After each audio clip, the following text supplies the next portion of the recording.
Good morning, good afternoon, good evening. Professor Barry here, and just going to talk about, I guess our focus this week on week 6 is on social stratification, looking at economic wealth, other inequality. So basically kind of class structure, thinking about social class systems.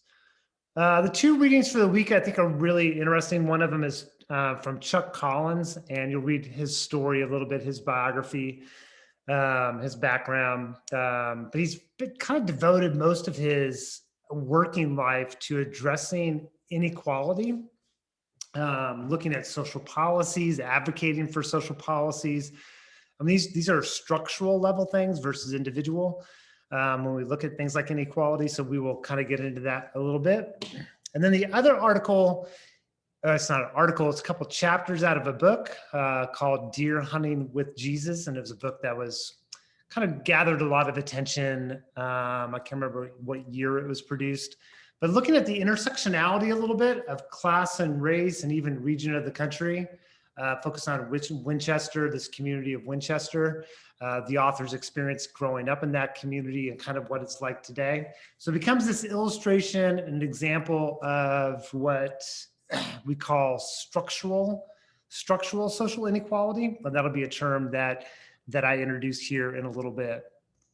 I want to start off by saying too that inequality is, I mean, it's a center stone of understanding social life, organizations, institutions, our own individual experience, and it's really challenging. And what's challenging about it is less to do with the objective kind of reality or kind of what we can identify that are patterns with inequality. What becomes challenging is ideology, the beliefs that our culture kind of holds on to, maintains, supports.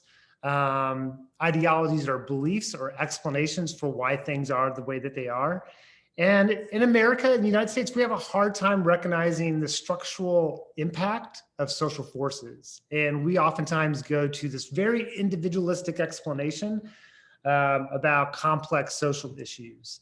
And we identify things as, really it's about the individual. Everybody has the opportunity to be successful. And if you're not successful, it must be because of your own individual stuff. We all have agency. So regardless of whether there are our race, class, gender, sexual orientation, we all make decisions within a context, right? We all have agency.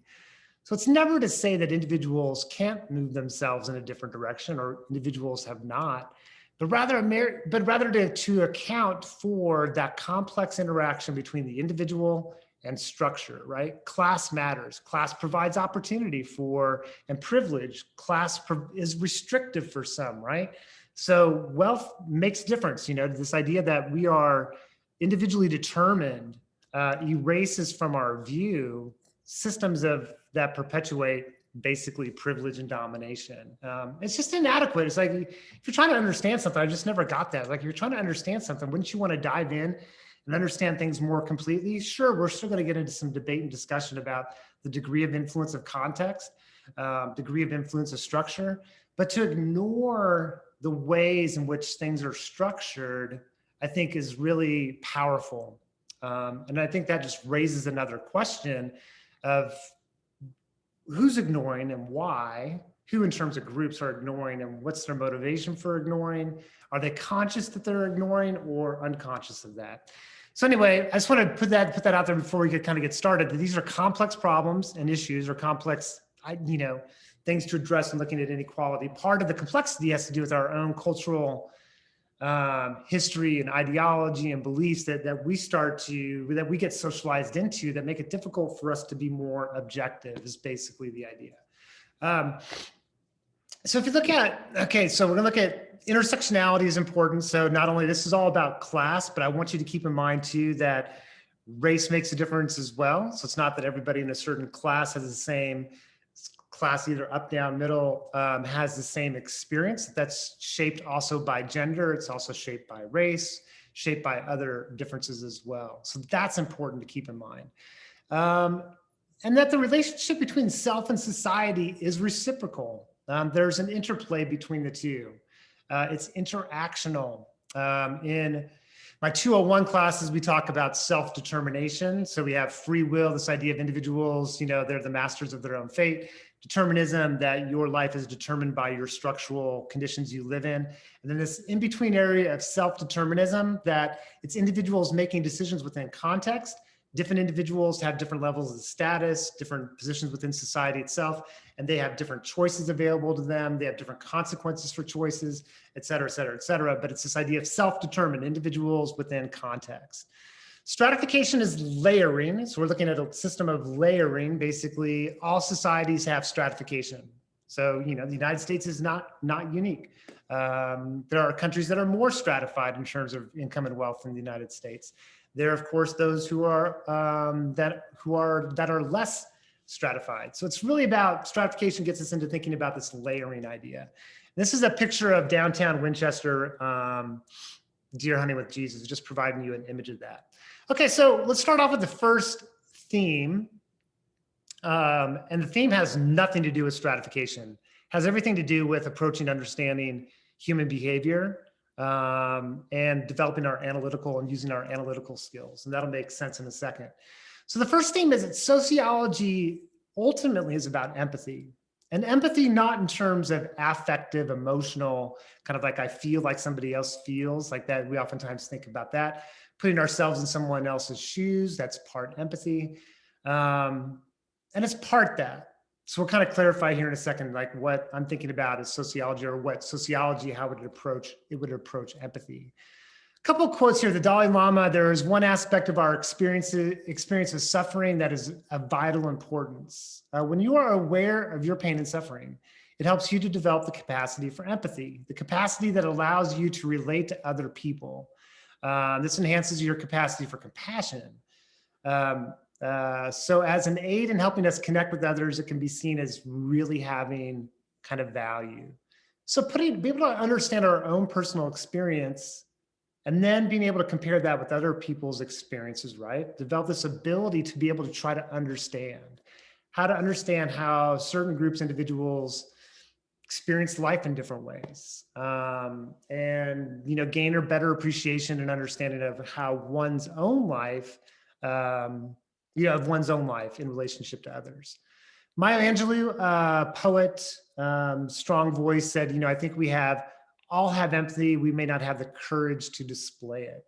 So we all have this capability of seeking to understand, the ability to understand, not necessarily, again, not affective, but the ability to understand the experience of individuals and groups, that we all can do it, but we may not have the courage to actually go there and share it, communicate it, and dive into it. James Baldwin, African-American literary figure from the 1950s, 60s, a really powerful voice.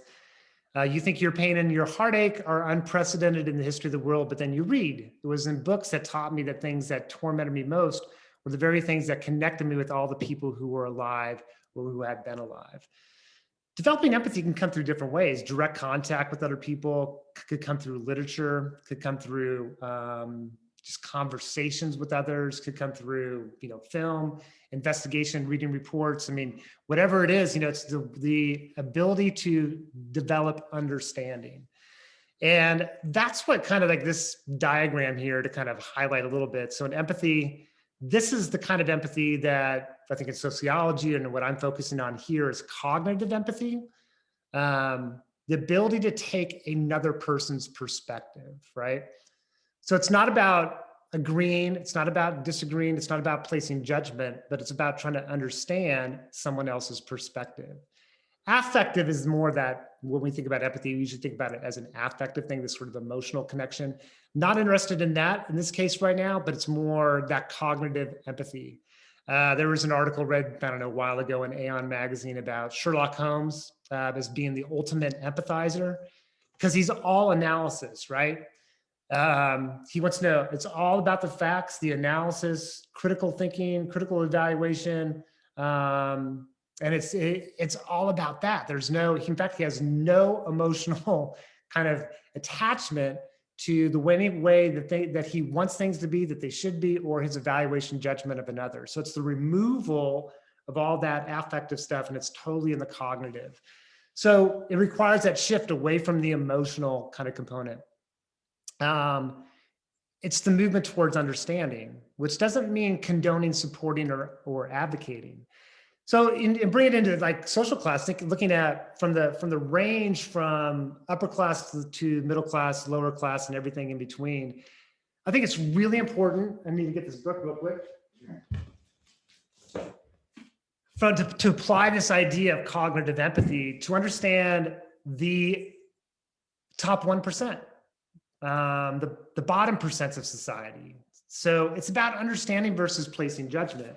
This is a pretty unique book. It came out within the last year. It's called The Billionaire Wilderness, and it's an examination of the ultra wealthy in Teton County, Wyoming, and a lot of conversations, a lot of interviewing with the top 1%. And the goal that Justin Farrell, the author of that book, a sociologist from Yale, was about trying to understand the ways in which the 1% in that community, the way that they engage in the community, their understanding in the community. It's about understanding. The more that we can understand versus placing judgment, the more that we can have a clearer idea of the things that are going on. So our goal with empathy is really about understanding. Understanding doesn't minimize responsibility. I can understand, for example, that patterns of crime or why individuals may commit certain crime. I can understand, why crime patterns occur, all those different kind of things. It doesn't mean I remove a sense of people's responsibility for that. So it's about understanding.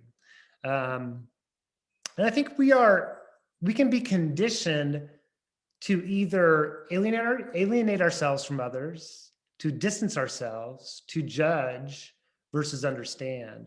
Or we could be conditioned and shaped, influenced, encouraged to empathize. Empathy is more difficult. I think it's a more difficult journey. It takes more time, more attention, more awareness, right? More reflexive on one's own beliefs, values, and ideas and judgments of others. That takes a lot of work. It's easier to not do the work of trying to be empathetic. Empathetic it's mental energy, it's work. But it's also very radical in terms of empathy takes us to the place, and this is probably another reason why we don't engage in empathy, this cognitive empathy, is because if we understood, we have to change.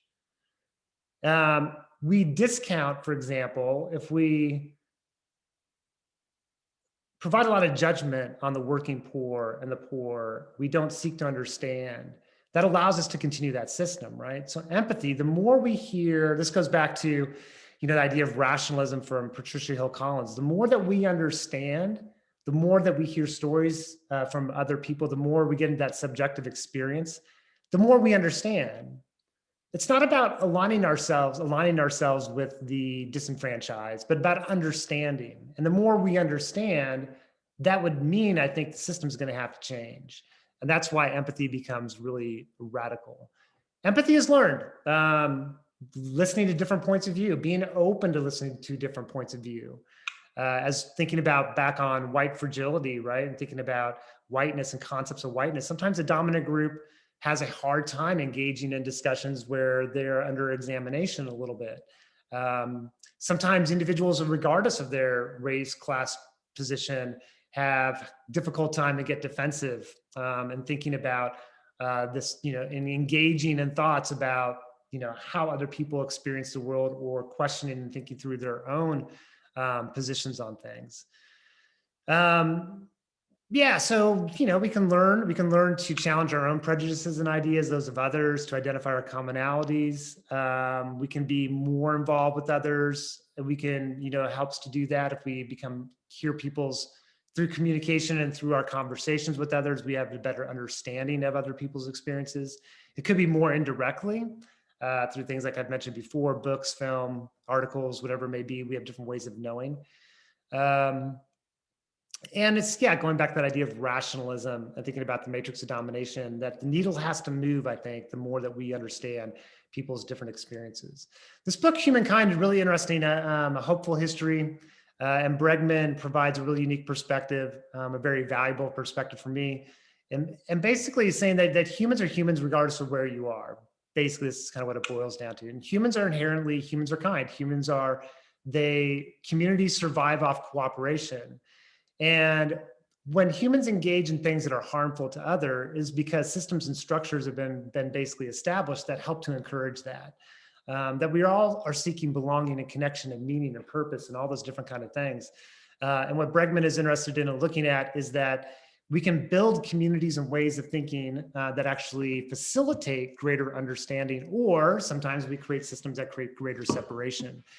And one thing we can look at is looking at residential segregation in the United States, and this becomes something we could kind of identify that gets into issues of class confusion, or where we don't see social class more completely, more accurately, and we don't understand it because we're not engaged in relationships with people from different social classes as much as before.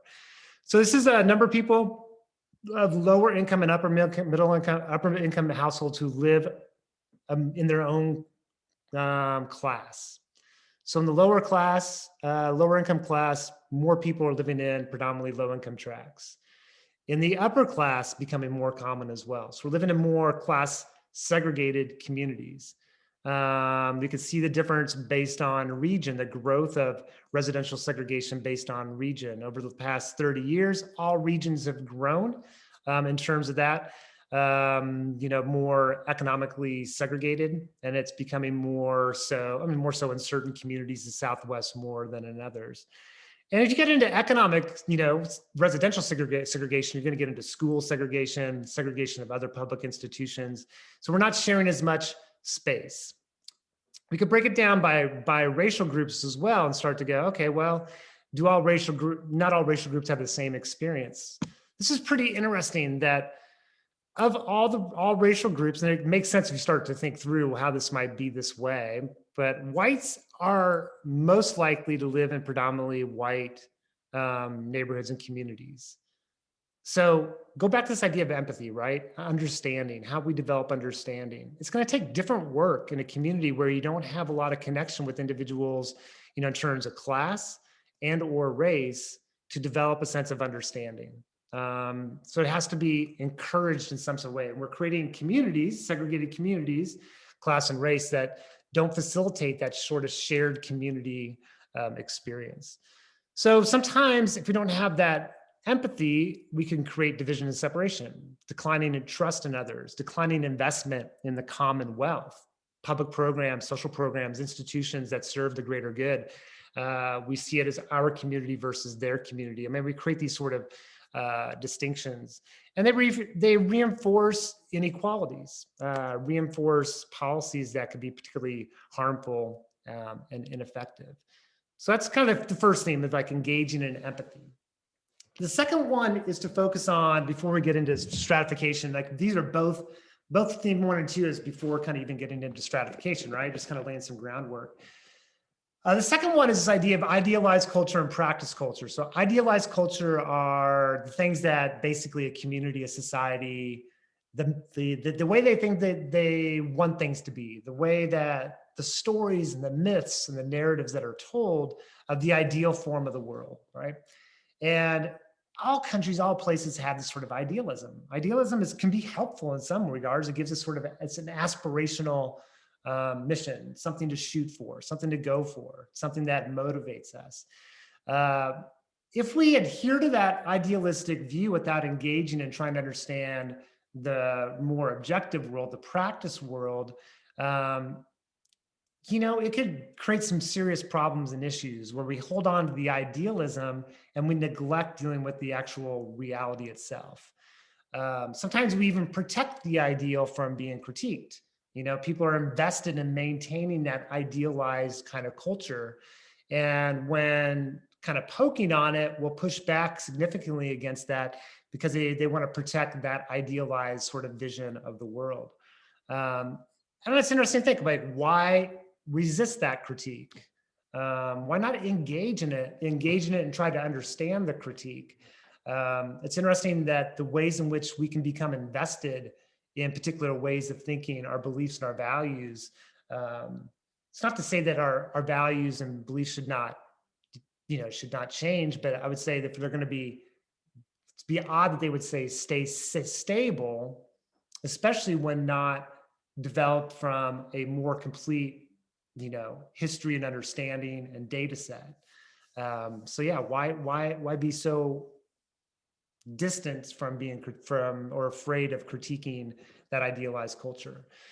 And our goal basically in social sciences in general, sociology, is to understand, to do it more objectively, and ultimately to understand the difference between the idealized, what we want it to be, in the practice world.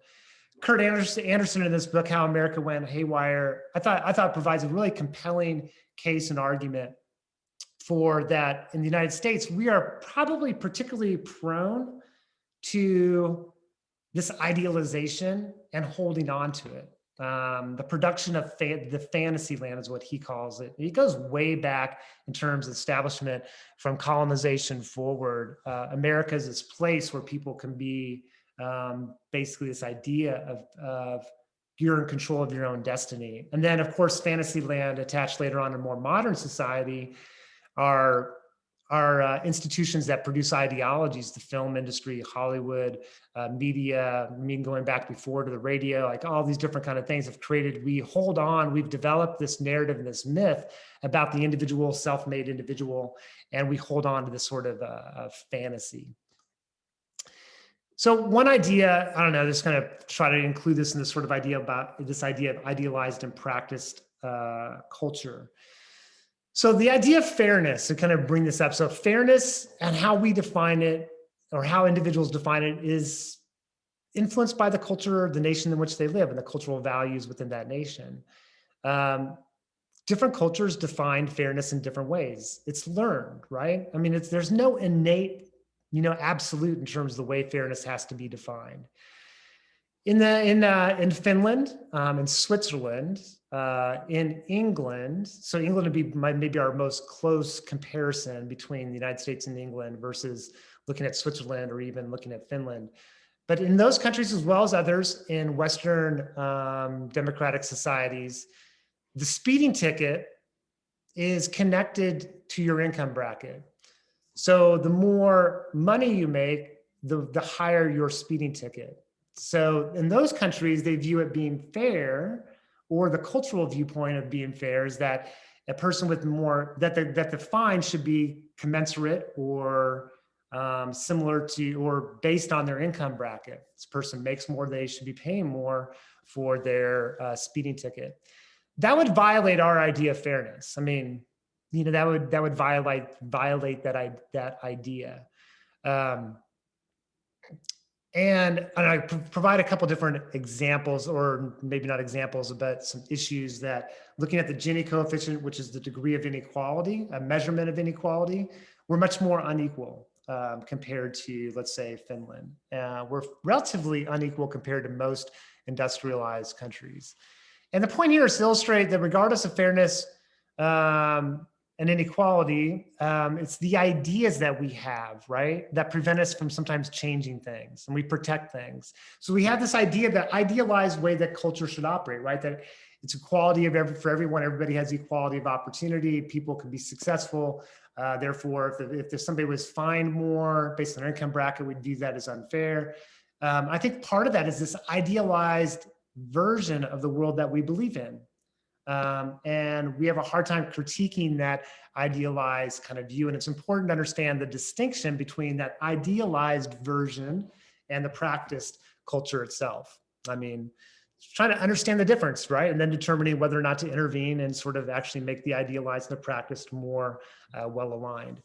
Okay, let's just theme number 3, not theme number 2, but theme number 3 here. Our dominant ideologies. So let's kind of explain ideology. So ideology is a lens through which people view the world. Okay, so it's kind of like the social construction of reality a little bit, that ideologies are arbitrary. They are filters that we view the world. They include things like our values, our beliefs, our expectations, our ways of knowing and thinking. All societies have ideologies. In sociology, it's a key part of our study and examination. Because it is a fundamental component to understanding how we are organized the way that we are as a society. It influences our structures, our institutions, our ways of engaging in the marketplace or economic system of production, our political structure, ideas about race, class, gender, you name it, are all predicated on ideologies. So we have some dominant ones. So some core ideologies that are very supportive of kind of the dominant group in society itself. So I'll just mention a few of them here. One of them is this idea of rugged individualism that we've talked about before. The idea that individuals are basically can pull themselves up by their own bootstraps. I mean, that's the common phrase, right? But basically, if you work hard, you will receive the benefits from that hard work. We have a hard time understanding the working poor, right? People who are, it's definitely like you work in a state, let's say making $8 an hour, you're making $320 a week, you're making $16,000 a year pre-taxes. Person's working full time, but they're in poverty. And that's very inconsistent with our idea. Like this person's working hard, the person's not engaging in any activity that would be harmful to self or other. They're engaging in the commitment. They're committed to the things they're supposed to be doing, but yet they can't get ahead, right? It's a violation of our idea. I mean, our idealized version of culture is rugged individualism. The harder you work, the more you get compensated for that hard work. Those who have more merit are this idea that the more skills, knowledge, and abilities you have, those people have more merit and they get compensated better based on the merit that they have. And there's a little bit of truth to both of those, right? I mean, there's a little bit of truth to hard work and dedication, but it's not the only factor. There's truth to having the ability, certain skills that you can trade in the marketplace, certain skills and abilities, certain values that you embrace. Those are important. There's some merit there. But to explain our class structure and our wealth and income distribution based on those two components, those ideological components, minimize and distort the way the world actually operates. Let's not worry about this next one. I mean, I'm not going to introduce this concept. Let's kind of forget about that concept. If you want, you can ask about it in class. We can talk about it. But the other one here is the structural explanation. So rather than focus on the individual or this ideology of sort of that's based on merit, that people who are really successful have more merit than other people, we focus on trying to understand the structural realities, institutions, structures, ranging from, let's say, tax policies, social policies, access to healthcare, types of education that are available to different people, family support, structural things that are going on versus individual level. So that's one way of challenging the ideology or better understanding how income and wealth inequality or stratification work, is trying to understand more objectively, stepping outside of the ideology and start to look at the interplay between the individual and structure and look at that interaction between the two. Some of these are indications. These are all just images of stuff about kind of that dominant American ideology of rugged individualism. And when we have these ideas that Horatio Alger stories, rags to riches, I don't think any other country has even that, like the idea of going from rags to riches, right? Very American. To go back to Fantasyland, I mentioned before, there's certain things about why we have this sort of vision of the Fantasyland, this idealized culture. And I think you can put this in perspective and think about, in England, for example, our closest comparison maybe in terms of looking at these economic stuff. They came out of a monarchy. They understand class structure, they're class conscious in ways that we are not. We avoid engaging in class discussion. We have a hard time engaging in class discussion and structure because we have this sort of fundamental idea that the individual is self-made, rags to riches. It comes through in a lot of films, right? Rocky, working class guy, hard work, it's dedication, and there's some kind of there's some racial commentary going on with Rocky too, but and also this sort of class thing, right? It's through his hard work and his dedication that he achieves sort of the heavyweight champion of the world. Even like interesting of Charlie and the Chocolate Factory, Pursuit of Happiness, another film, sort of rags to riches kind of idea, even though it's based on a kind of a real real life person, Hollywood kind of retelling of his story.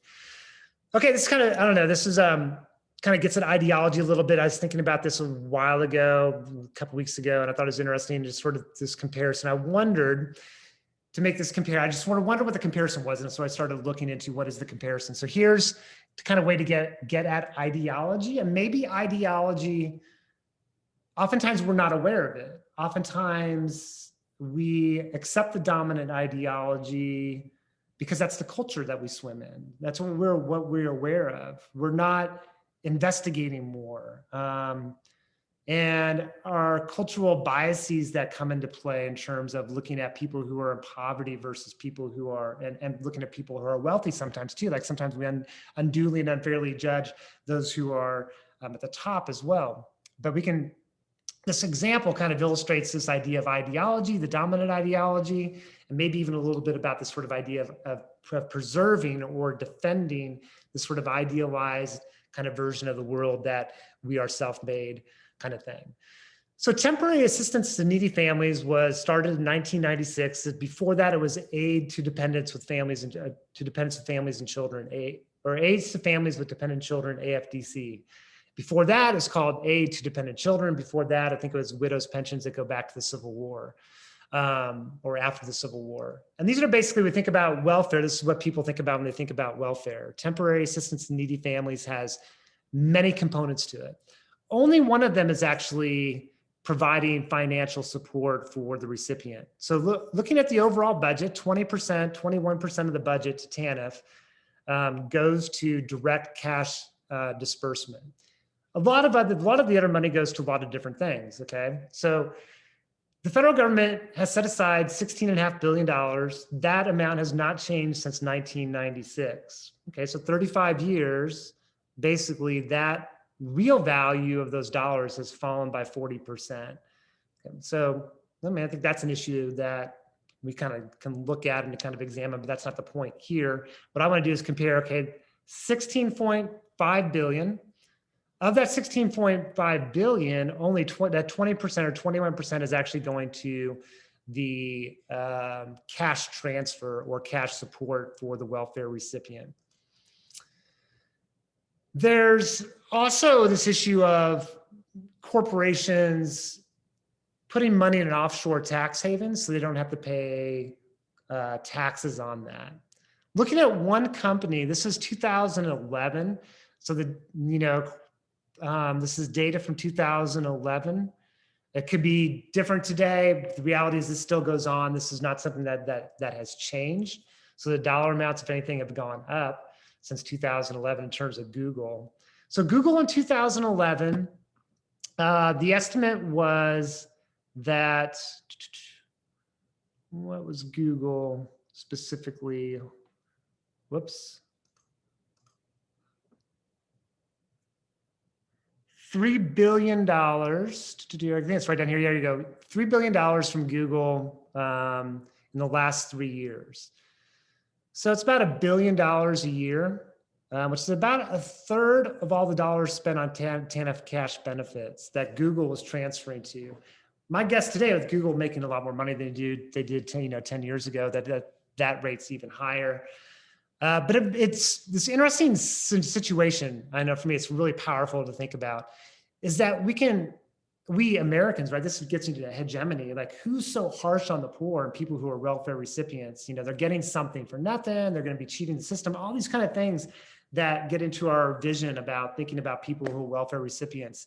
And yet we have little understanding about things like the amount of money lost, estimated in 2011, $60 billion in federal tax revenue, which is by far so much more money than anything being contributed to going towards TANF.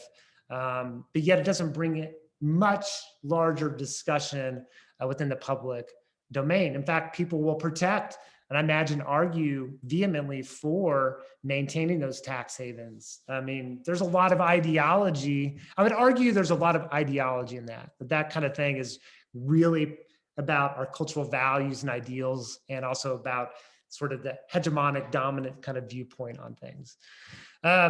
So some historical roots of, this sort of rugged individualistic kind of idea Part of it's our colonization.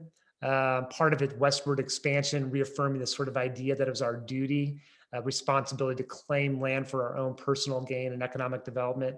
Part of it's our Protestant origins. Max Weber, sociologist who wrote kind of a real famous piece of work called The Protestant Ethic and the Spirit of Capitalism, connecting up religion and religious beliefs with the development of capitalism. So these are these roots of capitalism about salvation and economic gain are powerful kind of connections. Our economic engine in the United States, our economy was built upon exploitation of labor and cultural and physical extermination, genocide, removal of people from different lands. I think a couple different things too is our natural resources in the United States, our geographic position. And then in some ways, this sort of idea of a blank slate, we didn't have a history of a monarchy or other past history with that. Okay, I'm on the fourth here. This is the fourth one. I misnumbered these. The fourth one, meritocracy. Let's just talk about this for a minute. So meritocracy, as I mentioned before, this idea that people who are the most successful have the most merit, the most skills, abilities, talent, education. So we judge that a person's place on the ladder is based on their education, expertise, knowledge, dedication, hard work, values, et cetera. This is what we believe is merit. Well, merit does not address things like inheritance, the influence of wealth, the influence of poverty, unearned advantage. Looking at things like college admissions is really interesting, that there can be some strong critique that colleges are giving preference, whether class or race, whatever it may be. College admissions by far favors those who have more privilege. And it comes through in a lot of ways that may be very invisible. And we'll kind of talk about this in class a little bit. We could think about things that are somewhat even objective, right? ACT scores and SAT scores. If you came from a family of that's more affluent, the schools you go to are preparing you more to achieve a higher score in ACT and SAT. Parents having more financial ability to do preparatory classes for these exams. To pay for schools being able to pay for and parents being able to pay for taking the test multiple times. Some schools offer advanced placement classes. Those are going to be found much more in affluent communities or more affluent, putting those kids at more of an advantage in applying for, college, university. I mean, you can kind of go on and on and on and on, but there's a lot of privilege that's built within that system, but it's relatively unrecognized, right? And we like to believe that it's people get in those schools because it's their merit. And I would say, well, in part it's merit, but it's more complicated than merit. We have to also understand privilege and disadvantage. And again, go back to the sort of idea of idealized culture and practice culture. I think it's going to be difficult for some people to engage in that because they want to protect the sort of idealized cultural view. And have a hard time engaging in trying to sort out the degree to which we are getting there, the practice culture, how far away is it from that idealized culture? That's going to take a lot of investigation to sort of try to understand that. So yeah, a lot of structural things that are going on there. We'll talk about some of those things in class, maybe even things like social capital, the people that we know, right? Influence. Cultural capital, the ways of knowing based on our social position. So the things that we know, and these become advantageous. This is a really great podcast if you're interested in get this myth of meritocracy and Michael Sandel from Harvard spent most of his life kind of looking at basically community development, understanding issues, a lot of different social issues, one of them being this idea of merit. And he talks about this idea of the merit trap. And I think it's really compelling, his perspective that he offers of why merit-based ideas are problematic. And even if it could be fully based on merit, that it would be harmful. There'd be some harmful components to that, even if we could do that.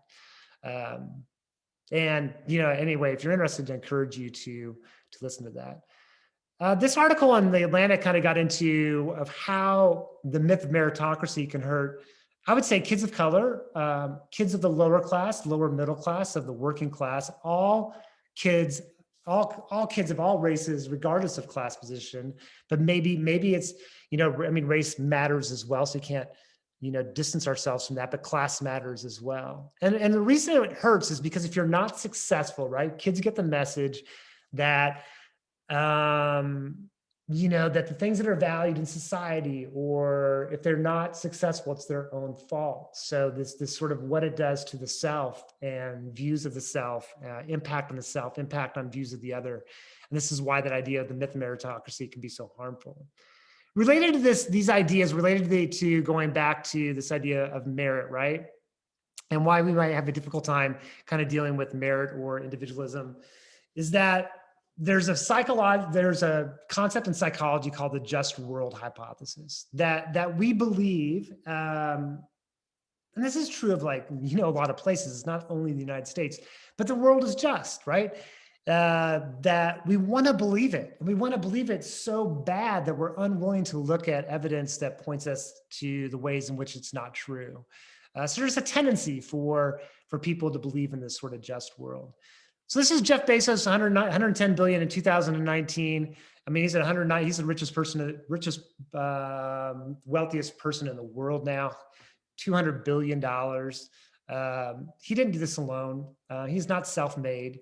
There's merit in the stuff that he's done for sure, but there's a lot of other factors that are going on that's elevated him to this particular position.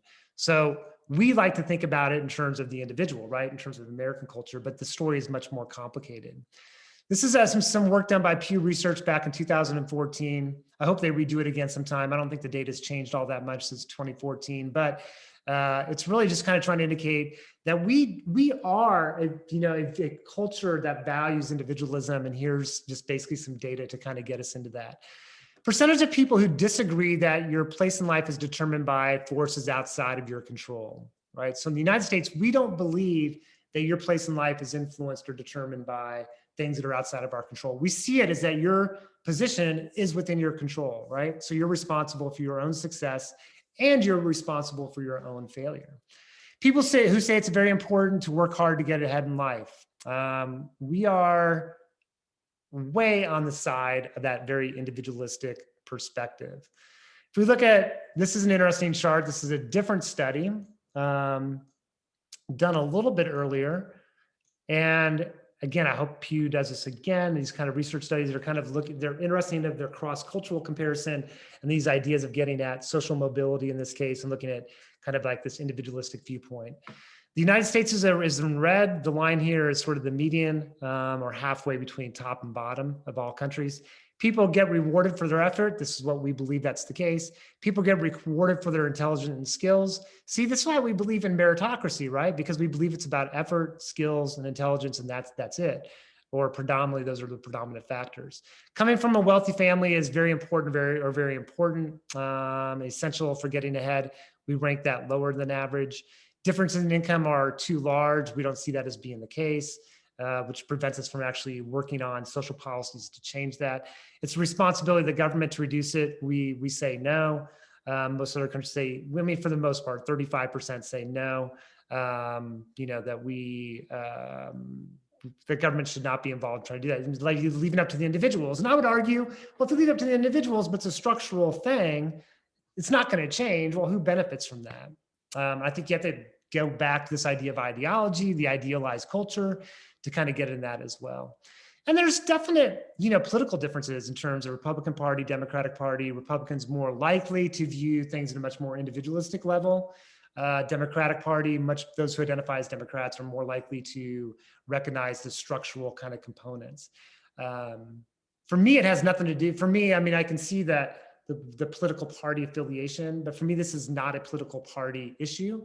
This is an analysis. This is an examination of structural stuff that gets us to a better level of understanding, or more accurate, more objective, and pushing through some of those ideologies that prevent us from looking more objectively at stratification. Social mobility, and this is just sort of a real quick write-up, Washington Post, about social mobility, that we think we're more mobile than we actually are. And that's actually, been impacted over recent years. Okay, the final theme that we'll kind of get into, I think it's 5, is this idea of structural social mobility.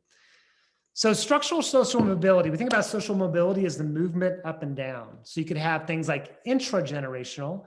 So my movement up and down the class ladder over my lifetime is intragenerational. Across generations, where my parents were, where I am, where where our kids are going to be, like that's across generations, that's intergenerational. And then there's a third way of looking at it. It's looking at structural. So looking at a shift in society.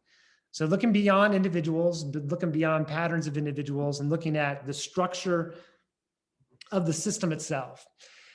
Bend has come into attention recently. HBO is here the last couple of years doing some film and documenting basically Bend as a model of transitioning from a manufacturing mill town to a community that has basically tourism, beer, recreation, all these different kind of things, money, wealth, that we have become economically, have become strong. We have poverty in our community, we have social problems, but for sure, but we have managed this shift to a new world in ways that other communities in Oregon and other places around the nation have not. So we'll kind of talk about this idea of structural social mobility, but think about, Bend as being this example of going from the old mill. In a book, I guess I should finish that sentence, but the old mill from manufacturing to commercialism and consumer culture. There's a title of a book I'll never write, but I like the title. I've already written the title. It's called, I don't know, something like Understanding Structural Social Mobility and maybe this should actually start off from lumber to lingerie, an examination of structural social mobility. So we went from lumber to lingerie, right? Victoria's Secret. I mean, that's like our transformation in terms of our new economy. So structural social mobility, the whole shift. This is it's a little bit dated of a book, but what Wilson does, William Julius Wilson, African-American scholar from Harvard, I believe, sociologist, who wrote this book, basically going into different communities, Chicago, Baltimore, places that were really hit by declining manufacturing, jobs leaving, what happens when work disappears, crime, poverty, other kind of things go on. But it's the unpacking of how that happens. What was the value of his work that I thought was the value of his work is that there's so many different things to consider when the jobs disappear, how those communities are impacted. And sometimes we can get into blaming the individual, like crime goes up, drug use goes up, and we go, look, bad people, bad choices. Like, okay, well, yeah, but those choices are in a context. Let's also think about the context in which people are living as well. So more close to home, this is more recent too. This book came out maybe 2018, 2019. Nicholas Kristof and Shelley Wudunn, who co-authored this book. Kristof grew up in a community, I think it's Oregon City, and he talks about basically what life was like when he was growing up in Oregon City in the 1960s, 1970s. Things were overall pretty dang stable. People had opportunity. There was some manufacturing there. There was a mill there. Drug and alcohol problems relatively low. Poverty relatively low. The structure shifted. Manufacturing went away or significantly declined. They lost. I think they were producing rubber gloves in that community, I think was the manufacturing. The mill shut down. People who could leave, more people left, leaving behind other individuals. They didn't have social infrastructure to build that community, the dollars to build that community. He goes back in that community, drug problems significant, poverty significant, obesity, healthcare problems significant. And these are, to me, great examples of structural social mobility. It's not about the individuals, it's about what's going on in terms of the structural. So we talk about in sociology, or thinking about our term we could use to describe this shift is we went from industrial to post-industrial. Industrial manufacturing, even before that, if you go back earlier where we were more agrarian, right? So we had 40% of the workforce were farmers back in 1900. Today it's less than 2%. Our manufacturing, this is our agriculture. I should include a chart on manufacturing because that kind of show you too that especially starting in the 1970s, the number of manufacturing jobs, the hard industries that were also more well unionized, where workers had representation, wages were higher, to soft industries or service-oriented jobs, wages lower, less worker rights, less more part-time work, more seasonal work, less likely to have benefits. I mean, there's a lot of impacts of these kind of changes. At the same time, what was going on is, and then, you know, we experienced this, but this isn't only the United States. I mean, you know, France and Ireland and England and Germany and Switzerland. I mean, you go down the list, all those different countries have experienced these things as well. They've shifted their economy to this new economy. Globalization, transnational corporations, a lot of power now.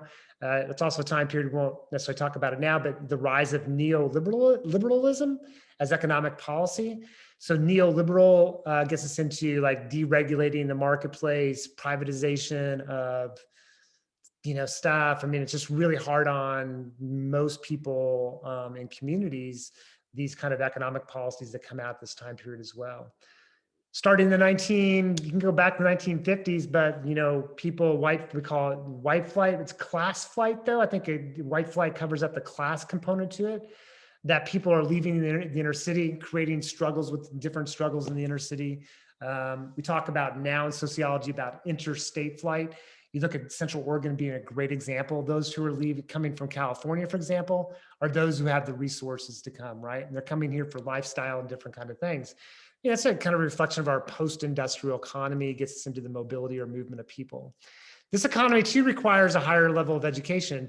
Doesn't mean it's, you know, to be successful, you have to have a higher education, but increasingly that becomes a factor in terms of understanding class.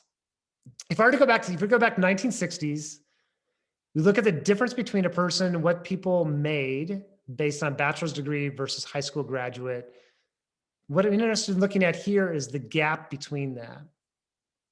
So in the past, it made a difference, but not as much as it makes today, right? So it's much more significant difference between high school, 2-year, 4-year, or some college, right?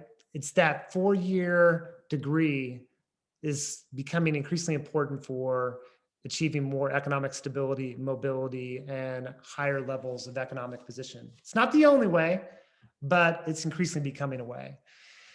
This is another chart looking at that, just looking at the number of people, bachelor's degree of higher.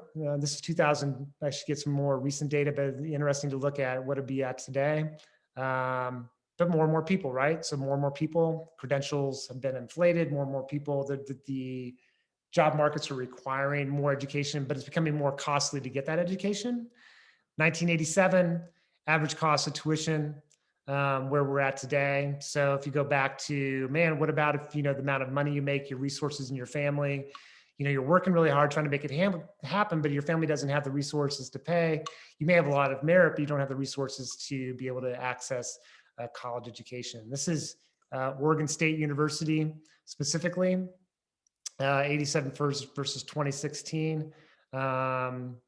You know, if you're working a part-time minimum wage job, you could have paid for your university education back in 1987. Today, you can maybe pay 47% of that.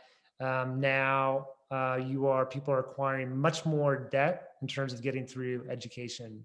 So it's part of structural social mobility, right? The system has shifted, and things like our new economy based on education is an important factor of that as well. These last couple of charts, I don't know why I included them here. I think in part is this structural shift that started to happen right here. Globalization, rise of transnational corporations, these kind of things have really created a increased gap. And the top 1%, the top 0.1% has been extreme growth of inequality or growth and expansion of wealth. This is a chart that kind of gets at number of CEOs, their compensation rate versus the average worker. And I would question or argue, or I don't know if those are the right words, but this, I think, illustrates the idea of meritocracy, of why it's a myth. I mean, meritocracy cannot answer the question of why this time period we get this kind of reality where CEOs are making that much more than the average worker. I mean, there's a lot of policies that are going on. It should go up and down. It seems like it would move. I mean, nothing is stationary, but to see like, man, things are going on that are outside of the individuals within that. It's a structural thing. And we can look at things like tax rate. To go back again, structural social mobility, part of understanding that is thinking about neoliberal policies, which would be decreasing taxation on corporations and the upper class. And this is a chart sort of looking at the top 40 wealthiest families and sort of their overall taxes they pay compared to the bottom 50%. We kind of get all kinds of different things about that, about how tax codes have been favoring or have been increasingly favoring the upper classes. And then we get like, this is a chart on unionization, the number of workers who are unionized. I mean, so unionization is our workers have an organization, a body that they can through which they can advocate for better wages and better working conditions. The United States has, we have about 13% of our employees are in a labor union. Most of those employees are public employees. Okay, school teachers, firefighters, law enforcement officers, people working for the government. Most of our people who are in unions are public employees.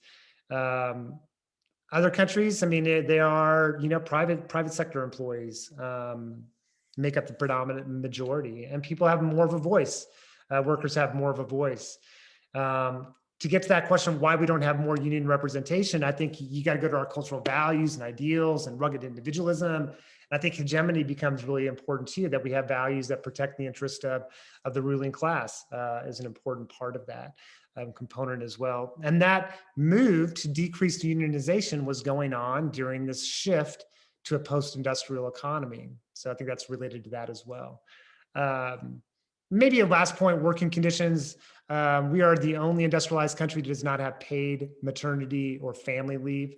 That's mandatory paid leave.